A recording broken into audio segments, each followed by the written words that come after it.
Amém. Dá uma salva de palmas para o Senhor Jesus, queridos. Amém. Pode ir lá sentar, Bruno. Boa noite a todos.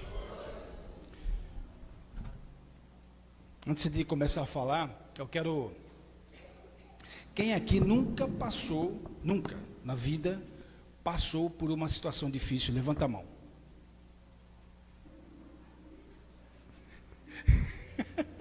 Agora, quem já passou por situação difícil alguma vez na sua vida ou está passando? Levanta a mão. Diferença, né? Agora, olha para a pessoa que está do seu lado e fala para ela assim, ó. Sabe essa situação que você está passando? Fala assim, sabe essa situação que você está passando?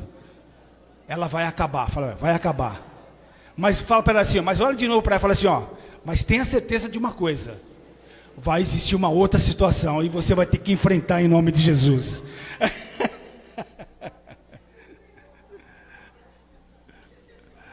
Não tem como, querido, você crescer se não passa por situação difícil.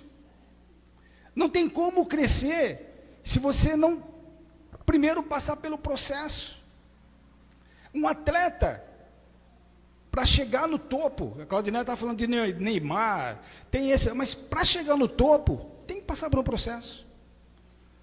Um funcionário, um médico, seja lá o que for, para chegar no topo, tem que passar pelo processo. Eu não quero falar sobre o processo hoje, mas não importa a situação que você esteja passando agora, o importante é saber que se você está passando, é porque Deus quer mostrar que você é muito forte e você pode superar isso em nome de Jesus. Quem crê nisso?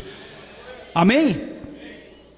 Abra sua Bíblia, em Jeremias, capítulo 31, nós vamos ler 2 versículos, 29 e 30, vai estar aqui. E o tema da palavra hoje é como atravessar portas. Eu coloquei porta aí, mas é portas. Existe eu já falei sobre isso, mas existe uma pesquisa que foi feita lá nos Estados Unidos, que fala sobre o efeito porta. Quem já ouviu falar já? Efeito porta.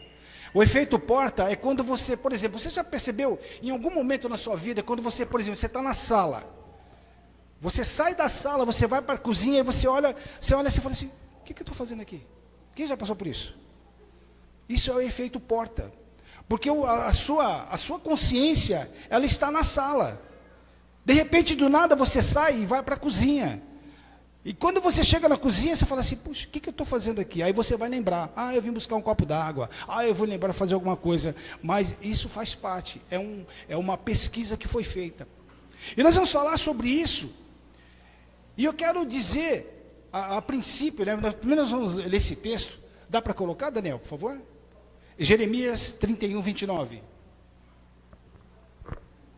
Jeremias 31, 29.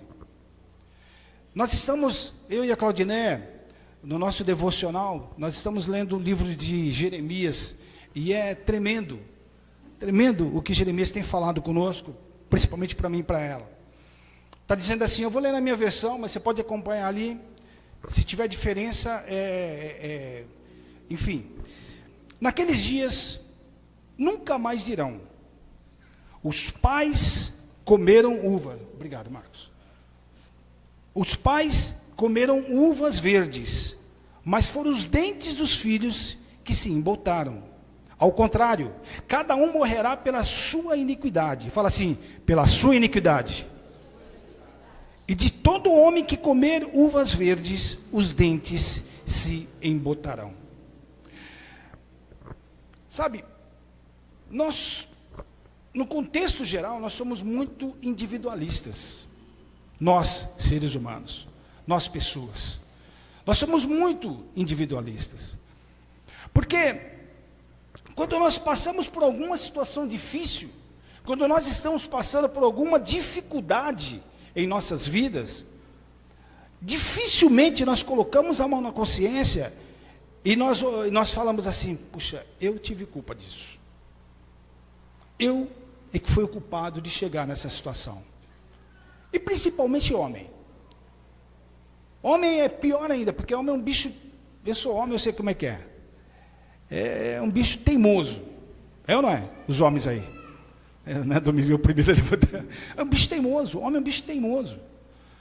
E não quer dar o braço a torcer por nada. Se alguém vai falar que você está errado, você já quer discutir. E aqui, nesse livro de Jeremias, está falando que nunca os pais comeram, mas o que ficou embotado foi, ou seja, sujo, eu vou colocar embotado, foi os dentes do filho. É como se estivesse jogando a culpa para outro. É interessante, queridos, que Adão, quando você lê o livro de Gênesis, você percebe que, você começa a ler e vê que Adão, ele ganhou uma possibilidade de administrar o Éden, administrar algo que Deus fez somente para ele. Ele teve a possibilidade de estar lá, e Deus falou assim, ó, você dá o nome a tudo que é seu. Deus falou assim, ó, faça tudo aqui, tudo isso daqui é seu, você vai dominar da maneira que você bem entender. E aí chegou num determinado momento, a sua esposa, né, a Eva, né, aquela bênção, né, ela chegou e falou assim, vem cá, meu amado, vamos comer dessa fruta, né? Ele poderia muito bem falar o quê? Homem não é ranzinza? Falar não, não é? Mas eu tenho certeza que a Eva, ela foi daquele bem carinhosa, né? Adão, né? Não foi assim? Foi bem carinhosa. Adão, come um pedacinho, Adão. Ela não foi assim, come um pedacinho, Adão. Não, foi assim. E aí Adão caiu. E aqui, sabe, interessante que ele tinha recebido uma coroa do próprio Deus para dominar tudo na terra, para dominar os animais, para dominar as plantas, para dar os nomes às plantas, para dar o nome a tudo. Ele teve essa, sabe, isso daí na mão, Deus deu a ele. E ele não soube aproveitar.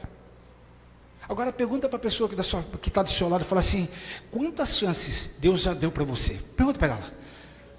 Quantas vezes você já aproveitou? Muitas vezes a gente não aproveita nada. É verdade ou não é? Muitas vezes a gente vem na nossa mão, vem, fica na nossa mão e a gente joga fora. São oportunidades grandes. Eu não estou falando de dinheiro, eu estou falando de oportunidades de vida, de mudanças de vida. No casamento, no relacionamento com a esposa, com o marido, no relacionamento com os filhos, tudo.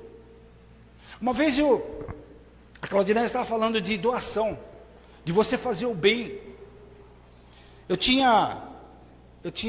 trabalhava numa empresa, eu ganhei algumas pessoas já sabem disso, porque eu já falei já algumas vezes, né? O Jean sabe, a Lúcia vai lembrar. Eu ganhei uma caneta. Quem já ouviu falar naquela caneta Montblanc? Alguém já ouviu falar? É caríssima aquela caneta. A mais baratinha na época foi em 2008, se eu não me engano. Naquela época, uma caneta, a mais barata estava 1.250. Uma caneta, imagina, uma caneta de 1.250 reais. E um dia, eu aqui na igreja, aí Deus falou assim para mim, falou assim, essa caneta não pertence a você. Oferta a ela. Aí eu fiquei relutando, sabe, relutando, eu falei, não, Senhor, não é Deus que está falando, não é Deus que está falando. Deve ter a imaginação da minha cabeça, não é possível. Porque, primeiro, que eu gosto muito de caneta, mas eu não saía com essa caneta para trabalhar. Por quê? Porque eu esquecia a caneta nos clientes que eu visitava. Então, para evitar de esquecer em algum cliente de uma caneta de 1.250 reais, eu deixava em casa, na minha gaveta lá. Aí Deus falou assim, vai e dê essa caneta, oferta essa caneta. Mas Senhor, eu relutei, não foi um dia não, calma, foram vários dias, né? Meses até, eu relutei. Eu falei, não é possível que Deus está falando isso comigo. É uma caneta muito cara. Eu tenho 5 anos de empresa para ganhar essa caneta. Eu fiquei, bom, no final das contas, eu fui lá para Araçatuba, numa reunião de pastores. Aí Deus falou assim para mim assim, pode ofertar. Eu levei a caneta para lá e ofertei. E o interessante é que eu ofertei para um pastor que não precisava. Ele poderia comprar 10 canetas. Ele tinha várias, ele podia comprar e ele tinha várias canetas, mas oferta para ele. Sabe o que eu quero dizer com isso, queridos?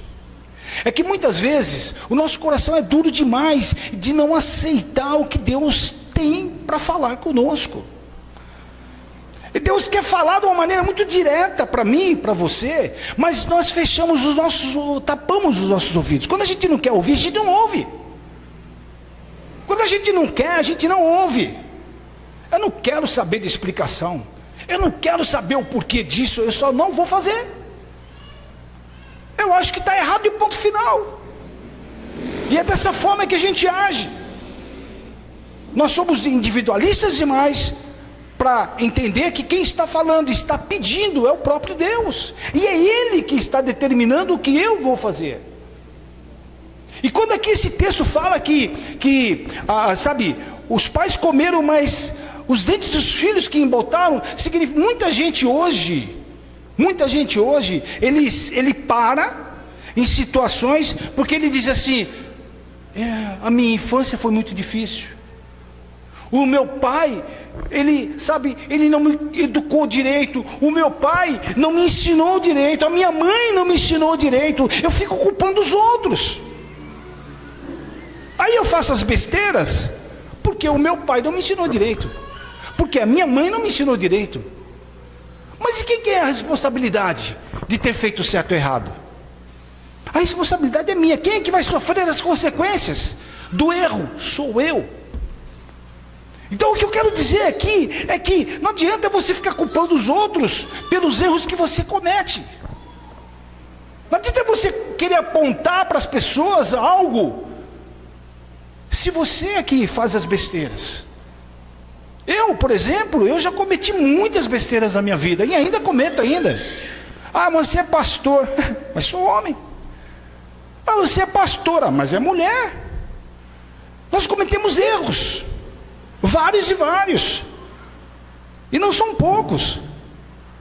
Mas todos os dias, e principalmente hoje, quando eu e a Claudiné, quando nós tomamos o nosso café, nós abrimos a Bíblia lá, às vezes a gente fica até envergonhado, né? Porque Deus fala diretamente no nosso coração, peça perdão daquilo que você fez. Faz. Aí fala assim, puxa, aí cai a ficha.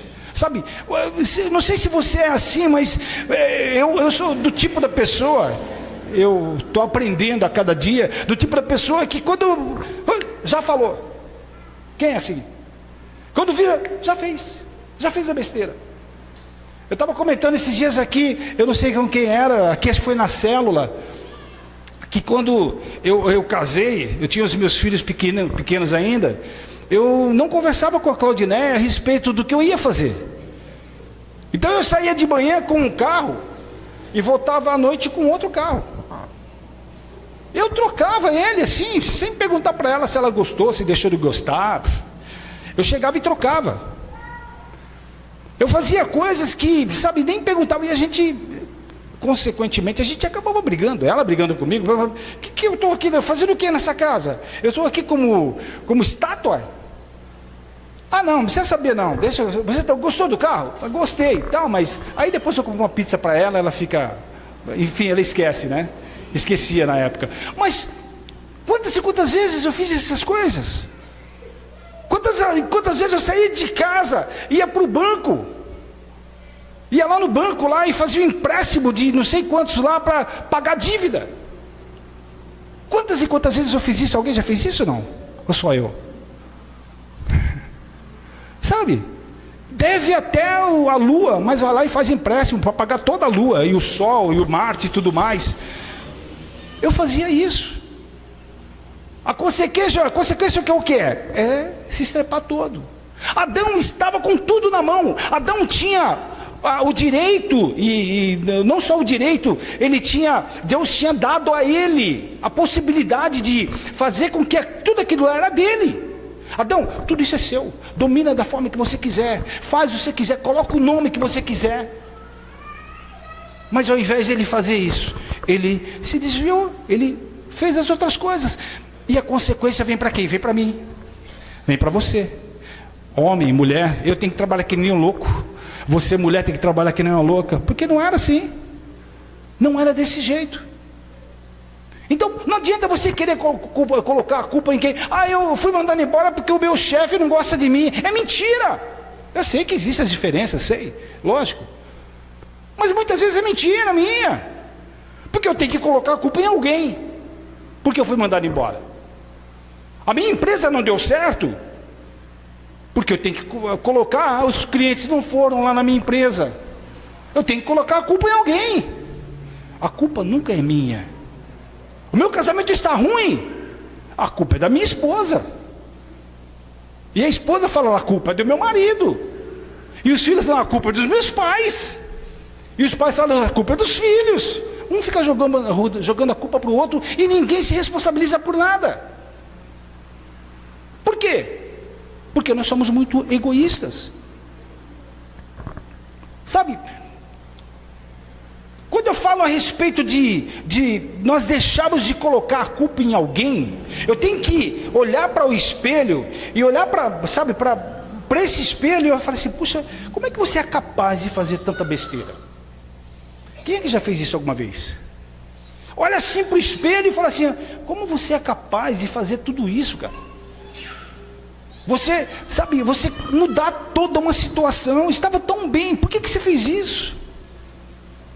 E olha lá na frente, o pior de tudo é que nós, como seres humanos, a gente não consegue, a Nick quer pregar comigo, nós como seres humanos, sabe, nós somos inteligentes demais, nós somos demais, e muitas vezes a gente não quer ouvir nada e ninguém, porque o que nós queremos somente é sair daquela situação, é sair daquele transtorno, e nós esquecemos de algumas situações. Por exemplo,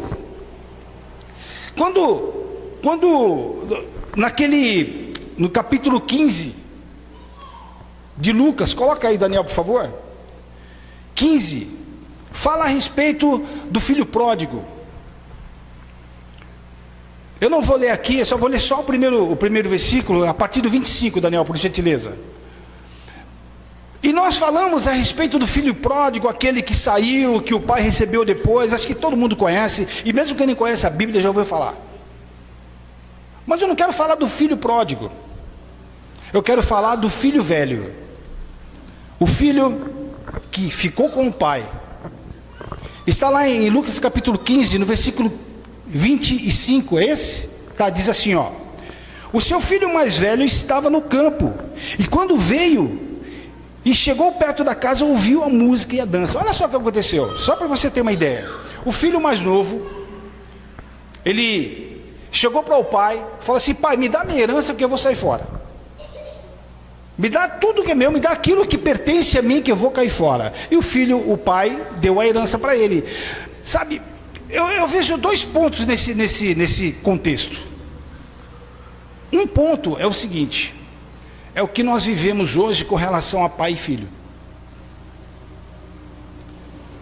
Por quê? Porque hoje, pelo menos a criação que a gente vê, assim, pelos psicólogos que dizem, as coisas que dizem, que não se pode falar não para filho. Não, sabe, tem que estudar toda uma Bíblia, estudar tudo para não precisar falar não para o filho. Não pode falar não para o filho. E principalmente, não pode brigar com filhos. Lógico que não pode brigar. Mas nós temos o direito, como pai e mãe, nós temos o direito de fazer com que eles sejam educados.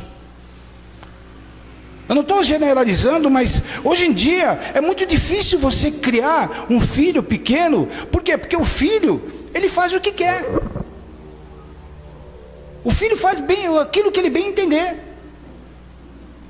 E quantas vezes o próprio filho fala assim, ó, eu não vou fazer. E a gente vê assim situações em que, sabe, filhos, o pai fala assim, preciso conversar com você hoje. O filho vira as costas para o pai e fala assim, eu não quero conversar com você. E vira as costas e vai para o seu quarto. E o pai não faz nada. E a mãe não faz nada. E os pais simplesmente aceitam a atitude do filho. E nesse contexto, eu percebo que o filho, ele chegou e falou assim: eu quero minha herança. Eu estou vendo um contexto diferenciado de todos os outros, né? Mas o pai chegou e deu a herança para esse menino. O menino foi, ele fez as coisas dele, se deu mal e voltou. E é aqui que eu quero entrar. Porque um filho foi e o outro ficou. O mais velho ficou. Só que o mais velho, olha só que situação, e se coloque nessa situação. O mais velho é aquele cara trabalhador, aquele cara que fazia tudo que o pai queria, tudo certinho, ele fazia tudo, ele aceitava, ele não era maldoso, ele aceitava todas as coisas que o pai falava, que o pai educava e tudo mais. Mas nesse contexto, ele ficou chateado, porque o pai recebeu o filho de volta. Nesse contexto, ele ficou chateado porque o pai, a Bíblia fala que ele chamou os seus servos, né? O pai chamou os seus servos, ele começou, deu roupas novas para o filho, deu um anel de autoridade para o filho. E o filho mais velho ficou indignado com isso. Como é que você vai fazer isso com ele? Ele te abandonou, ele levou toda a tua herança, ele gastou tudo. E você, ao invés de você o educar, é o que o filho falou, ele ficou indignado. Ao invés de você fazer alguma coisa, você ficou parado, não fez nada. Sabe, então, são contextos diferentes que a gente precisa entender hoje. Porque para você atravessar uma porta, você tem que, primeiramente, saber para onde você está indo. Para você abrir uma porta, para você atravessar uma porta, você tem que abrir a maçaneta. Para você atravessar uma porta, você precisa saber qual a origem, o local. Quando eu falei a respeito desse efeito porta, nós temos sim a necessidade de sair de um lugar e ir para o outro. Mas quando você acaba esquecendo, você para, dá aquela parada e fala assim: puxa, agora eu sei o que eu vim fazer aqui. Mas o processo de você chegar até essa porta, puxar a maçaneta e abrir, é um tempo. Quando nós passamos por uma dificuldade, seja ela qual for, existe um tempo para sair daquela dificuldade.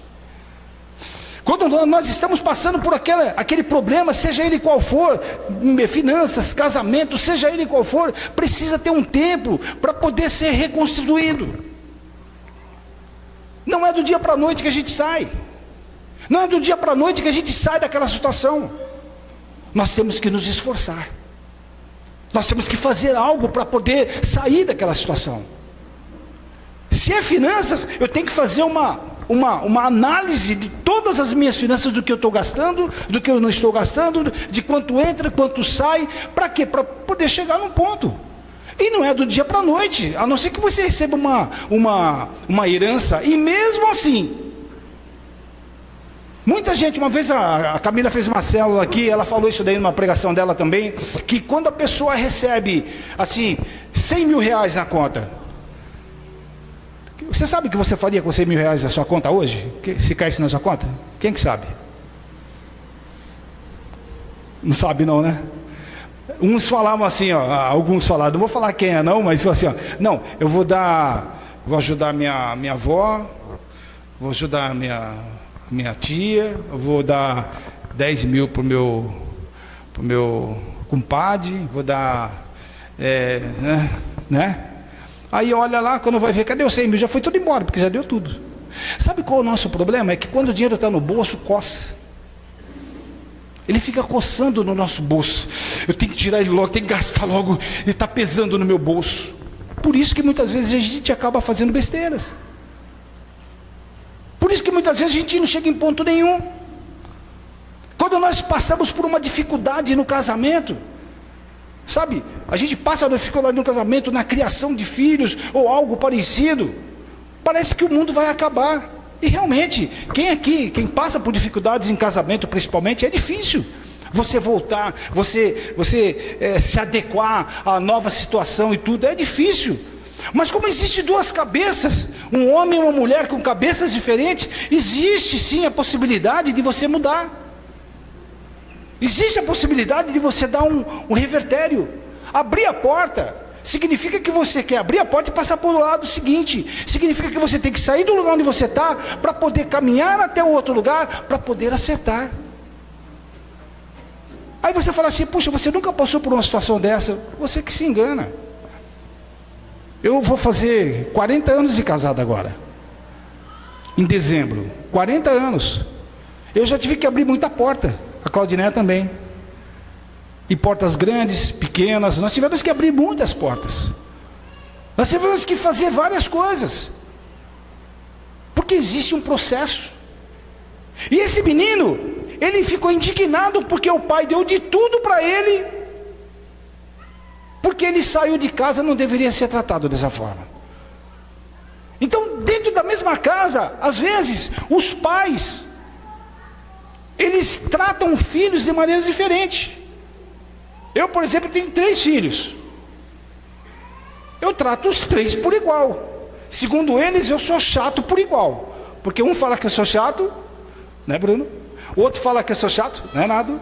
E outro fala que eu sou chato, né, Pablo? Os 3 falam que eu sou chato. Mas eu sou chato com os 3, eu não sou chato com um só. Eu não faço distinção. E eu sou chato da Claudineia. Então, eu sou chato para os 4. Não, só 3 e ela. Então, sabe, o problema é que quando nós fazemos distinção de filhos, quando nós fazemos essa distinção, porque um é mais bonitinho, porque o outro é menina, porque o outro é menino, é porque eu não sei o quê. Queridos, filho é filho.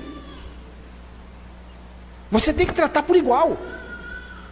E aqui, esse menino, ele queria que o pai tratasse aquele filho que saiu de forma desigual, de forma não igual. Por quê? Porque o cara saiu, o cara gastou tudo, fez besteiras e está voltando.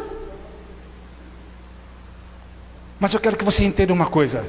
Deus nunca, em hipótese alguma, vai virar as costas para você que está passando por necessidade.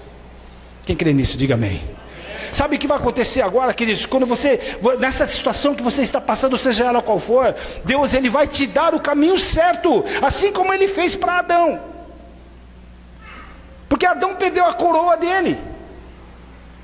Jesus veio para cá, ele foi colocado uma coroa de espinhos para devolver para Adão.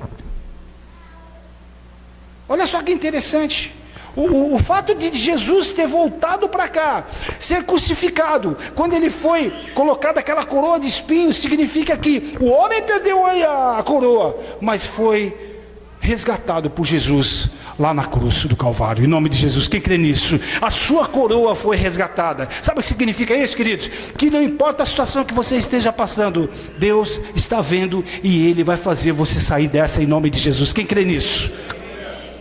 Não importa o que seja. Quando eu estou em situação difícil, o que eu tenho que fazer?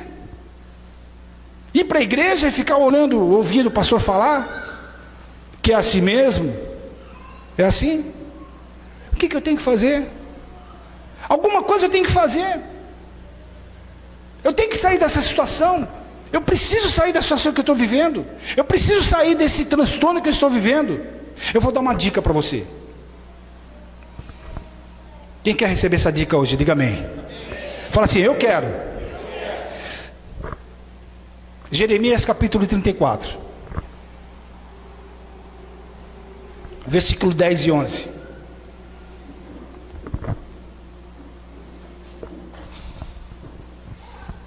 Diz assim, o 10. E ouviram todos os príncipes e todo o povo que entrou no concerto de cada um, despedisse forro o seu servo a cada um, e a sua serva, de maneira que não se fizeram mais servir deles. Ouviram, pois, e os soltaram. Mas depois se arrependeram, e fizeram voltar os servos e as servas que tinham libertado, e os sujeitaram por servos e por servas. Deixa eu sintetizar isso daqui para você.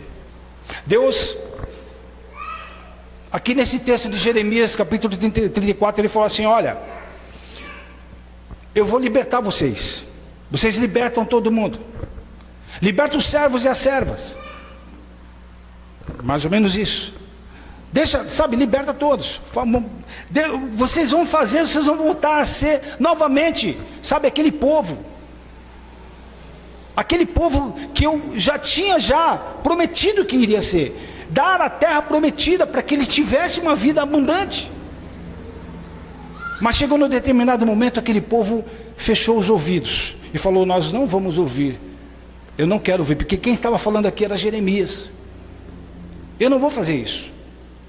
Aí o que Deus falou assim: bom, já que vocês não vão fazer isso, então vamos fazer o seguinte: a partir de agora, vocês viram escravos de novo.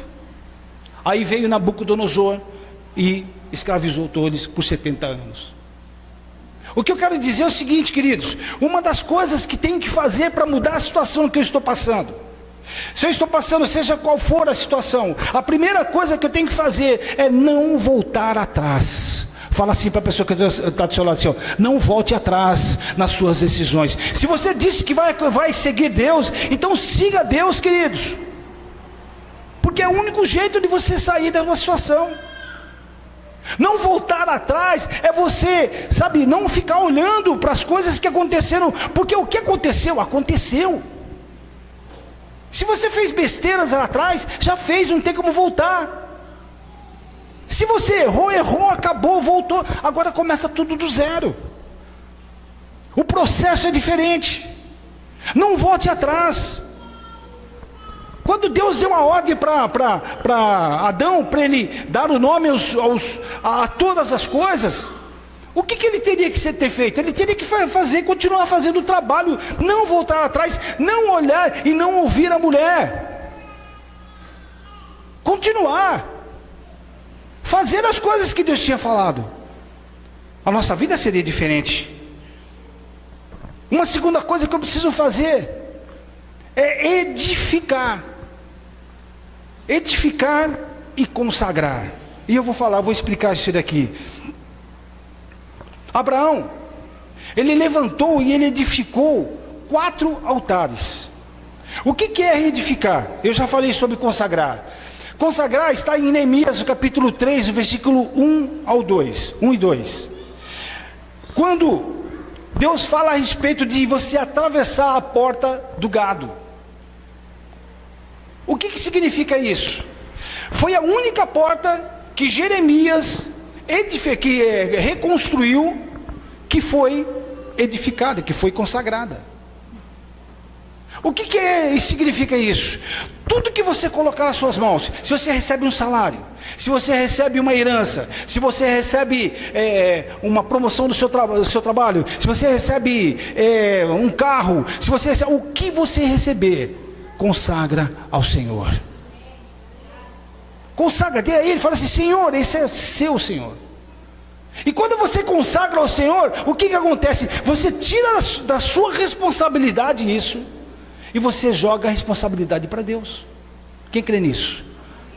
Você tira de você a responsabilidade e joga para Deus. O que Deus faz? Deus conduz aquilo que você ganhou, e vai ser prosperado no nome de Jesus. Sabe, prosperado significa que é Ele que está tomando conta, porque você consagrou a Ele. Quem está me entendendo, diga amém. Quando você consagra, tudo que você pegar na sua mão, se você pegar um salário, se você é profissional liberal, se você é um dono de empresa, se você pega o que você tem, dinheiro, seja lá o que for, na sua casa, pega lá e fala assim: ó, Senhor, olha, é seu, Senhor, eu consagro a Ti. Aí o Senhor, Ele vai fazer o que? Ele vai conduzindo a sua vida. Ele vai fazendo com que você tenha sucesso. Porque se você vira as costas, se você deixa, sabe, você mesmo querer dominar as coisas, dá tudo errado. Uma das consagrações de Abraão a primeira consagração foi em Sequim. A segunda foi em Hebrom. O que ele fazia? Em todo lugar que ele ia, ele consagrava. Deu B.O. aí na minha netinha? Ele consagrava. Queridos, deixa eu falar uma coisa para você. E definitivamente, Deixa Deus conduzir a tua vida. Fala assim, ó, eu vou deixar. Fala assim, olha, fecha os seus olhos assim e fala assim, ó, eu vou deixar que Deus conduza a minha vida. Se a partir de hoje, se a partir de agora, se até hoje você sozinho quis fazer as coisas, se até agora você sozinho quis conduzir a sua vida em todos os sentidos, deixa Deus conduzir para você. Você sabe por que muitas vezes você não sai do lugar onde você está? Você não sai do lugar onde você está porque você quer fazer por si só. Você quer fazer do seu jeito. E muitas vezes eu quero fazer de um jeito, não sabe, do jeito meu. É como se fosse assim, falar, Senhor, já que o Senhor não fez nada, então deixa eu dar uma mãozinha para o Senhor, vem cá, eu faço. Então a partir de hoje, deixa Deus conduzir. Consagra ao Senhor tudo aquilo que você tem. Consagra ao Senhor tudo aquilo que você recebe. Chega lá na sua conta corrente hoje, lá à noite, lá, chega lá você e sua esposa e fala assim, Senhor, ó, essa é a minha conta corrente, ok? Eu consagro ao Senhor. Está aqui, ó. Chega lá na sua casa, Senhor, pega seu filho, seja qual for a idade dele, Senhor, ó o meu filho aqui, ó, consagro ao Senhor. Senhor, o meu trabalho consagro ao Senhor, o Senhor que é dono. Porque, queridos, quando você consagra a Deus, quem manda a partir do momento que você consagrou não é você, é Deus. Quando você consagra, é Deus que toma conta a partir daquele momento. E você se tranquiliza. Quem me entendeu, diga amém.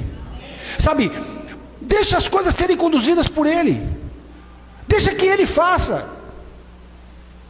Sabe, não tenta colocar a mãozinha, não tenta fazer por Ele. Por mais inteligente que você seja, por mais, sábio que você seja, deixa Deus. O sábio é aquele que deixa Deus conduzir e não tenta conduzir sozinho. Se tiver algum BOzinho lá no seu trabalho para você resolver com algum funcionário, ou se não com o dono, alguma coisa, chega para ele e fala assim, para Deus, fala assim, Senhor, ó, já consagrei meu trabalho ao Senhor.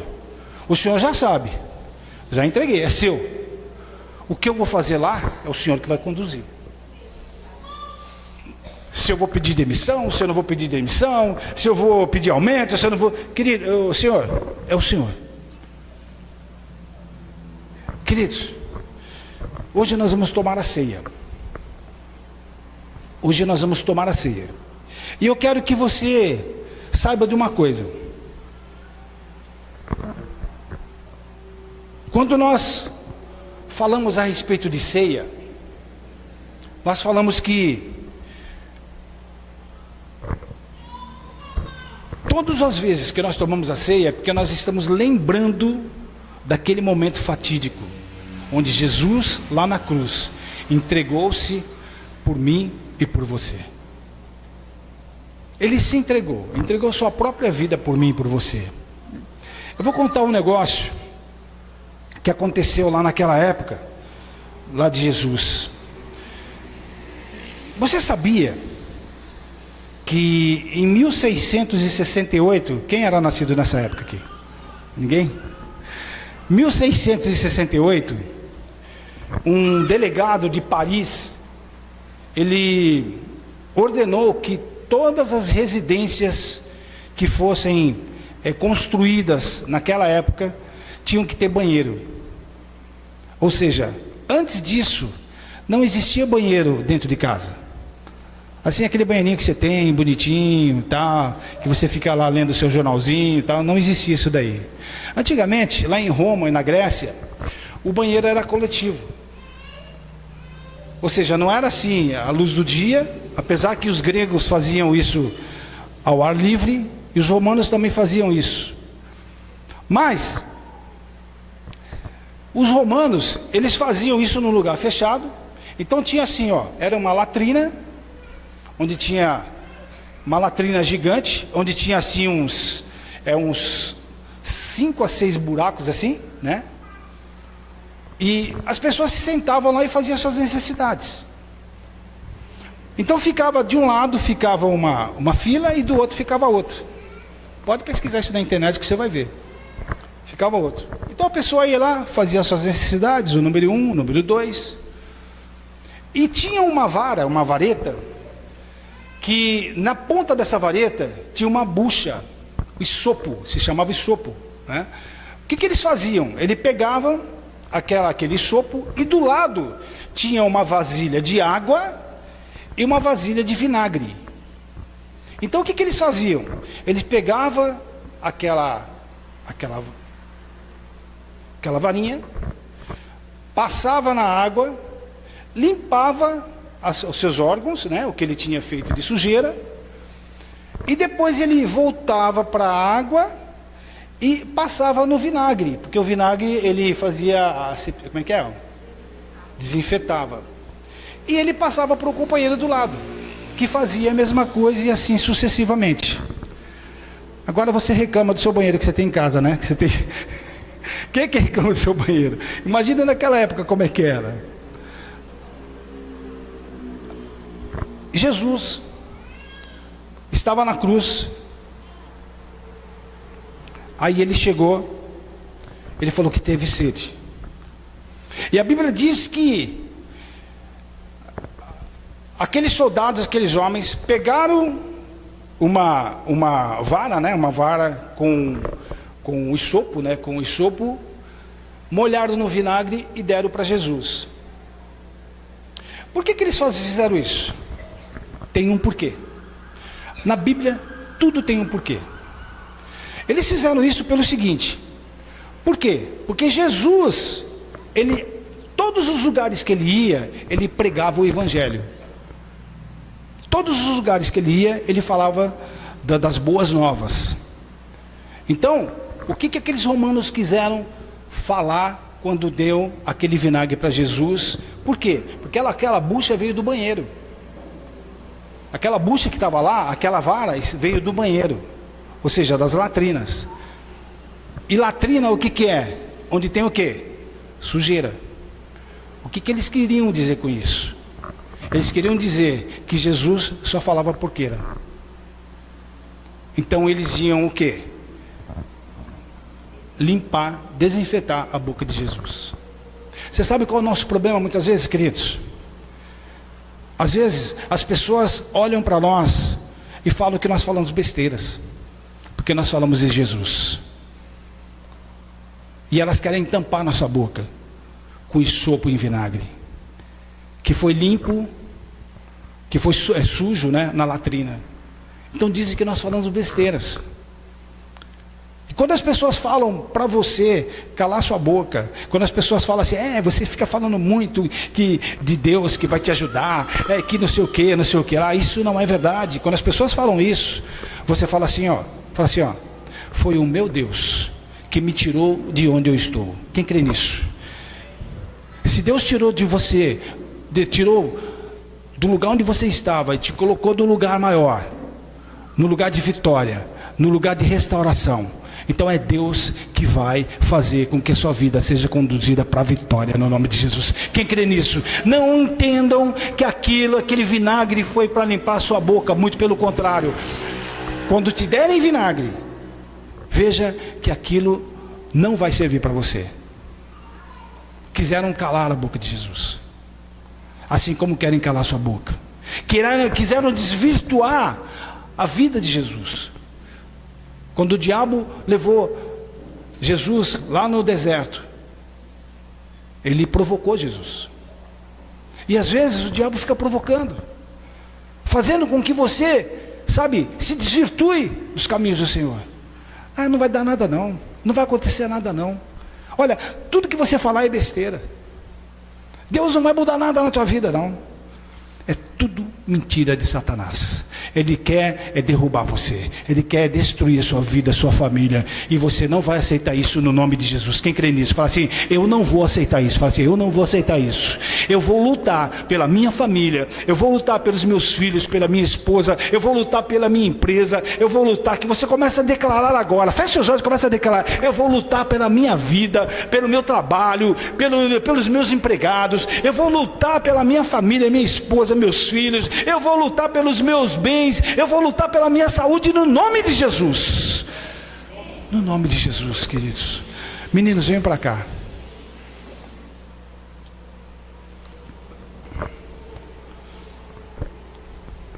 Hoje é um dia especial. Eu vou pedir que você, por favor, você fique em pé, por gentileza.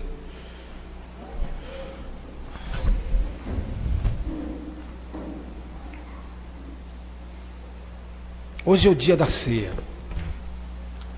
Sabe, queridos, em 1 Coríntios capítulo 11 diz assim, versículo 24: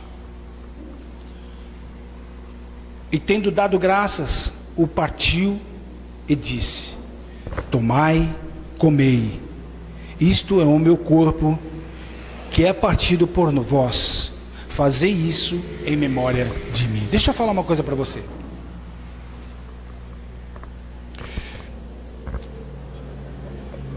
Lá em Atos, no livro de Atos, diz que os discípulos de todos eles ceiavam todos os dias. Nós, como igreja, nós ceiamos uma vez por ano, por mês. Ou seja, no ano, nós ceiamos 52 vezes, que são 52 semanas no ano. E todas as vezes que nós vamos ceiar, nós estamos aqui lembrando daquilo que Jesus fez por mim e por você. Do que Ele fez, do que Ele ainda vai fazer. Só que aqui, olha só, diz assim, ó, quer ver, ó?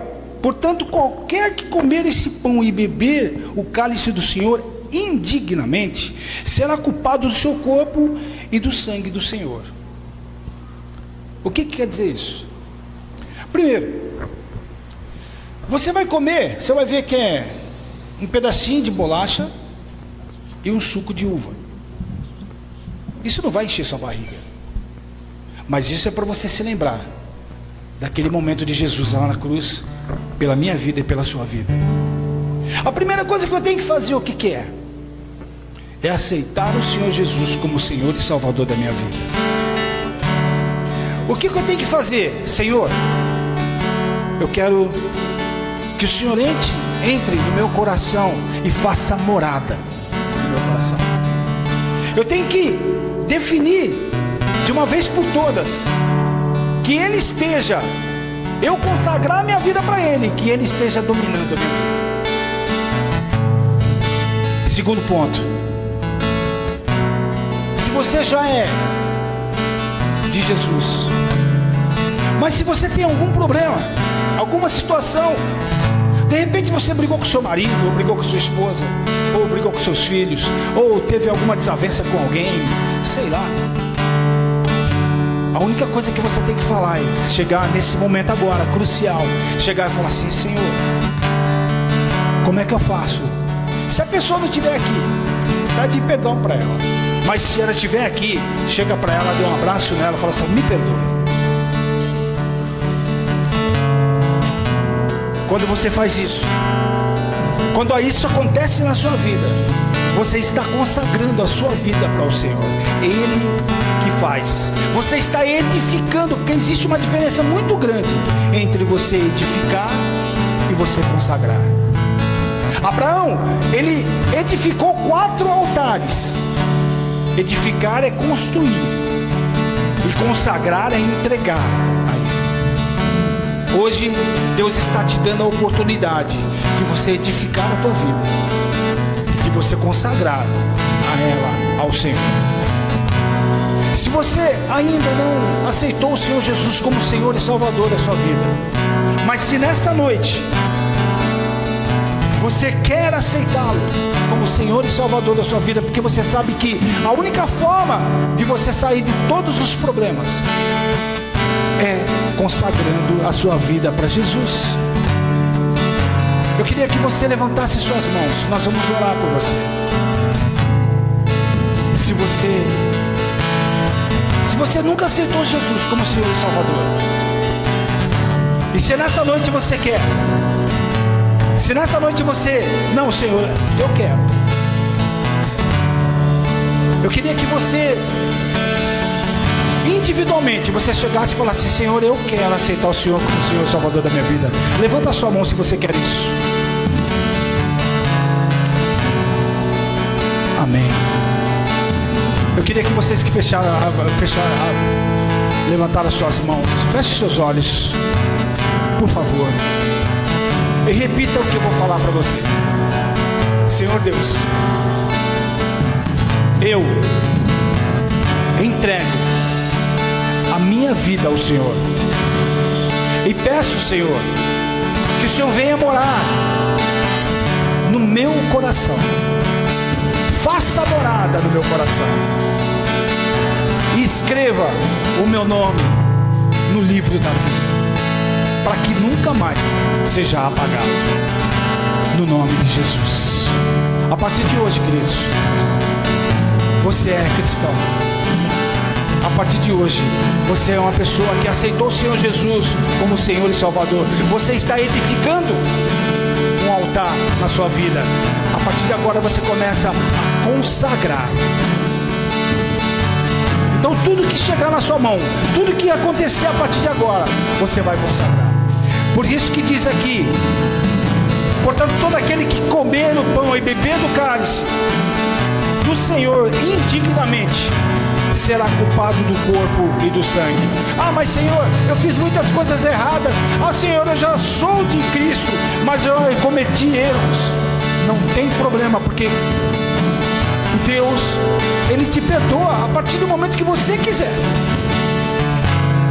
Não é que não tem problema, problema tem, mas você tem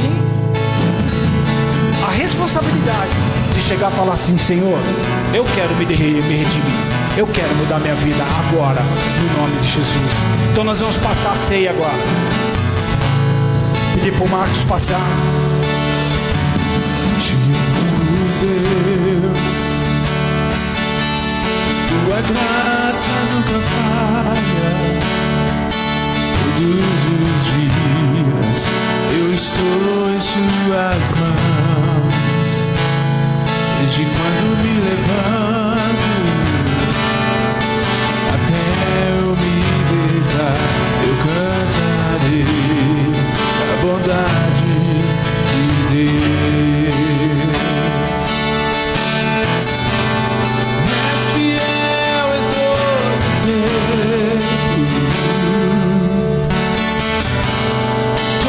tempo tu és tão bom. Com todo fôlego que tenho, eu cantarei a bondade de Deus. A doce voz que me guia em meio ao fogo, na escuridão, tua presença me conforta. Sei que és meu Pai, e que amigo é, eu vivo da bondade de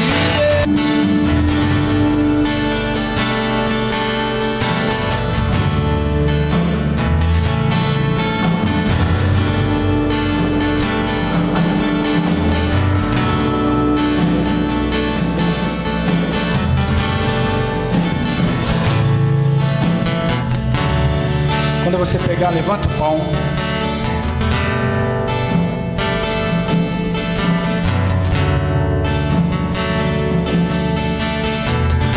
Quando você comer o pão agora, esse pão, ele simboliza o corpo de Cristo, dilacerado lá na cruz do Calvário. Tudo aquilo que ele sofreu, que ele passou lá, ele passou por mim e por você. Ele entregou sua própria vida para que nós estivéssemos hoje aqui. Então coma do pão agora no nome de Jesus. todo tempo tu és tão. Abra o cálice, pode abrir.